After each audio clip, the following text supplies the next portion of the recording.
दोस्तों, आज की सबसे पहली और बड़ी खबर। स्वर कोकिला लता मंगेशकर के निधन से झारखंड मर्माहत, मुख्यमंत्री ने दी श्रद्धांजलि।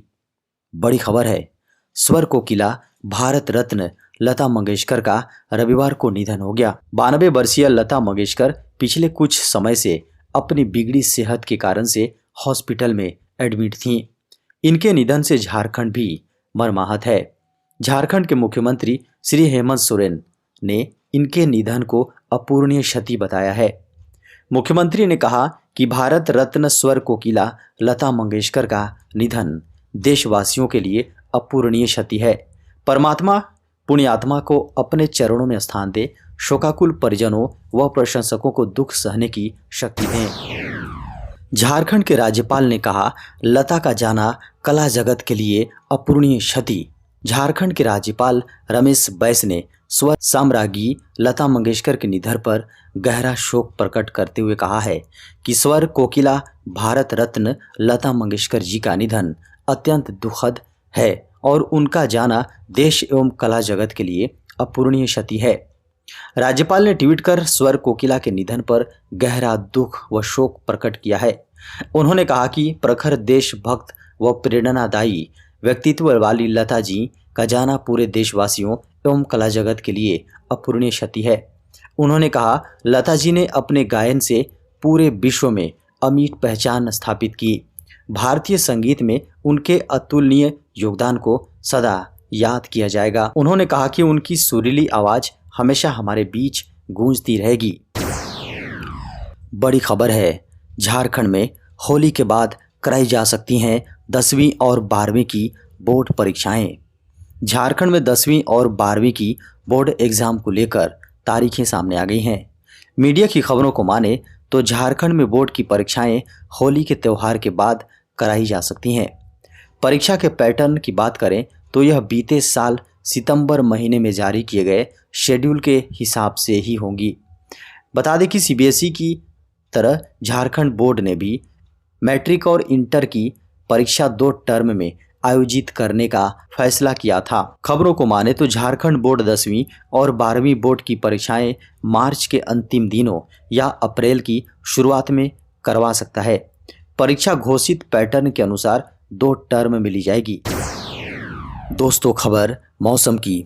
झारखंड में 9 और 10 फरवरी को फिर से बिगड़ेगा मौसम। राजस्थान से आए पश्चिमी विक्षोभ का असर झारखंड में खत्म हो गया। अब मौसम साफ हो गया है। 6 फरवरी को एक बार फिर हिमालय में विक्षोभ बन रहा है। इसका असर झारखंड में 9 व 10 फरवरी को दिखाई पड़ेगा।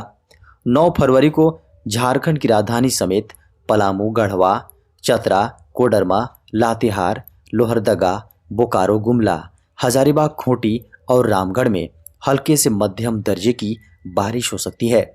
वहीं 11 फरवरी से मौसम साफ हो जाएगा। इसके बाद ठंड घटने लगेगी। बड़ी खबर है, लता मंगेशकर के सम्मान में झारखंड में 2 दिवसीय राजकीय शोक की घोषणा। स्वर कोकिला भारत रत्न लता मंगेशकर के निधन पर झारखंड सरकार ने 2 दिवसीय राजकीय शोक का ऐलान किया है। कहा गया है कि लता मंगेशकर का निधन 6 फरवरी 2022 को ब्रीच कैंडी हॉस्पिटल मुंबई में हो गया है। दिवंगत लता मंगेशकर के सम्मान में भारत सरकार द्वारा 6 फरवरी से 2 दिवसीय राजकीय शोक मनाने का ऐलान किया है। ऐसे में उक्त तिथि को झारखंड राज्य के उन सभी भवनों जहां नियमित रूप से राष्ट्रीय ध्वज फहराए जाते हैं पर राष्ट्रीय ध्वज आधे झुके रहेंगे और किसी प्रकार के राजकीय समारोह का आयोजन नहीं किया जाएगा।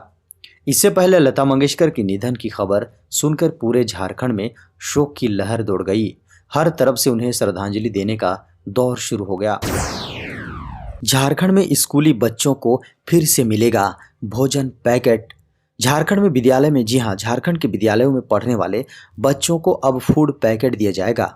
झारखंड में मध्याह्न भोजन के कुकिंग कॉस्ट की राशि से फूड पैकेट तैयार करके देने की एक बार फिर से तैयारी शुरू कर दी गई है। फूड पैकेट अप्रैल 2021 से जनवरी 2022 तक के लिए कक्षा 1 से 8वीं कक्षा तक में पढ़ने वाले सभी बच्चों को दिया जाएगा। पिछले 10 महीनों के लिए 32 लाख छात्र छात्राओं के लिए 370 करोड़ की कुकिंग कास्ट की राशि है। इस राशि से फूड पैकेट देने या फिर राशि बच्चों के बैंक अकाउंट में सीधे ट्रांसफर करने के लिए अंतिम निर्णय स्टीयरिंग कमेटी करेगी। मध्याह्न भोजन प्राधिकरण की ओर से स्कूली शिक्षा व साक्षरता विभाग ने कमेटी को प्रस्ताव भेज दिया है। बड़ी खबर है, हाथी के बच्चे की मौत पर हाईकोर्ट ने लिया संज्ञान। झारखंड में वन्य जीवों और जंगलों को बचाने के लिए मामले को झारखंड हाईकोर्ट ने गंभीरता से लिया है। शुक्रवार को सुनवाई के दौरान लातेहार के जंगलों में एक हाथी के बच्चे की मौत का मामला उठा, जिस पर झारखंड हाईकोर्ट ने मौखिक टिप्पणी करते हुए कहा कि सरकार जंगलों को गंभीरता से नहीं ले रही है और जंगल को प्रोडक्शन फैक्ट्री के रूप में देख रही है। दरअसल हाथी के बच्चे की मौत मामले पर हाईकोर्ट ने स्वतः संज्ञान लिया था, जिस पर जनहित याचिका के दौरान सुनवाई की गई। झारखंड हाईकोर्ट ने अपनी टिप्पणी में कहा कि जंगल में एक हाथी के बच्चे की मौत हो जाती है, लेकिन उस शव को खाने के लिए जंगली जानवर नहीं पहुंचते हैं। इसका मतलब यह हुआ कि जंगलों में अब जंगली जानवर नहीं रह गए हैं। कोर्ट ने कहा कि बाघ समेत दूसरे जंगली जानवर यहां से पलायन कर चुके हैं। दोस्तों, बड़ी खबर है, झारखंड में अब ग्रेन एटीएम से लाभुकों को मिलेगा राशन। झारखंड में राशन वितरण में गड़बड़ी शिकायतों पर रोक लगाने की तैयारी चल रही है। इसके लिए झारखंड खाद्य आपूर्ति विभाग ग्रेन एटीएम सेवा शुरू करने जा रहा है।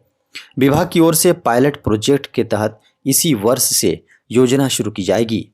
योजना को लेकर खाद्य आपूर्ति एवं उपभोक्ता मामले के निदेशालय की ओर से विज्ञापन निकालकर निविदा आमंत्रित की गई है।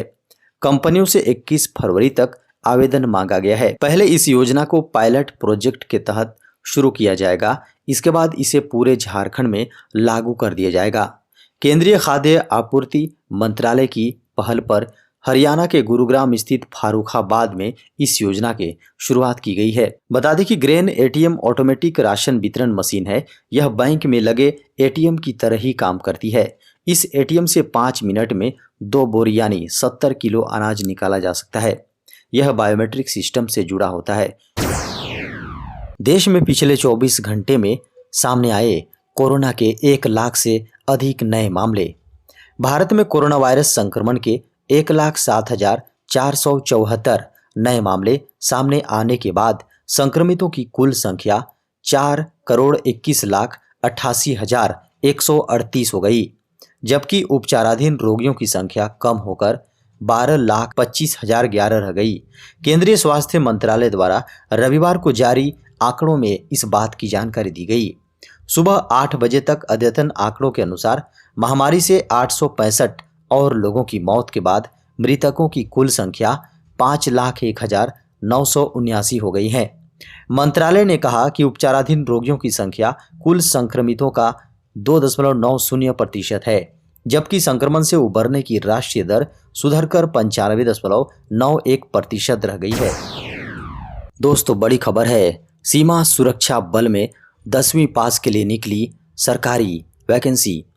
दोस्तों, सीमा सुरक्षा बल ने कांस्टेबल ट्रेड्समैन पदों पर भर्ती के लिए योग्य उम्मीदवारों से आवेदन मांगे हैं। सभी इच्छुक उम्मीदवार के लिए आधिकारिक वेबसाइट पर 1 मार्च 2022 तक ऑनलाइन आवेदन कर सकते हैं। इन पदों पर भर्ती के लिए आवेदन प्रक्रिया 16 जनवरी से शुरू की जा चुकी है। नोटिफिकेशन के अनुसार सीमा सुरक्षा बल में कांस्टेबल पदों पर भर्ती के लिए उम्मीदवार किसी मान्यता प्राप्त बोर्ड से कक्षा 10वीं या समकक्ष परीक्षा पास होना चाहिए। साथ ही सामान्य ओबीसी, ईडब्ल्यूएस और एससी कैटेगरी के पुरुष उम्मीदवारों की न्यूनतम लंबाई 167.5 सेंटीमीटर और महिला उम्मीदवारों की 157 सेंटीमीटर होनी जरूरी है। इसके अलावा कांस्टेबल पदों पर भर्ती के लिए उम्मीदवार की आयु 18 वर्ष से 23 वर्ष के बीच होनी चाहिए। हालांकि सरकारी नियमों के अनुसार एसटी और एससी वर्ग के उम्मीदवारों को अधिकतम आयु सीमा में 5 और अन्य पिछड़ा वर्ग के उम्मीदवारों को 3 वर्ष की छूट दी जाएगी। भारतीय वैज्ञानिकों का दावा, तैयार कर ली है ऑल वेरिएंट वैक्सीन।